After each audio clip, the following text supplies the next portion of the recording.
Have you been using the Instagram app and the dark mode is not working or stuck in the light mode? Don't worry, I've got you covered. In today's video, I'm going to show you how to fix Instagram dark mode. I'll show you quick and easy fixes to get Instagram's dark mode back up and running. So let's jump right in.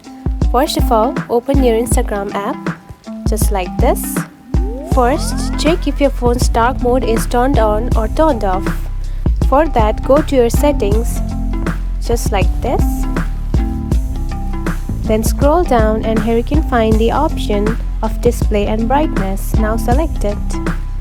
Then here you can find the light and dark option. Now choose the dark mode, just like this. After choosing it, simply restart the Instagram and see if it works. Now the second step is go to the App Store and tap onto the search bar and type Instagram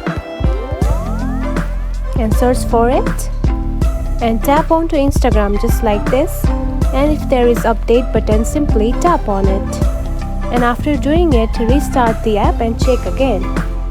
And the third step is simply remove the app, just like this. You can simply remove it and reinstall again. And that's it. Hopefully one of these fixes worked for you. If it did, let me know in the comments.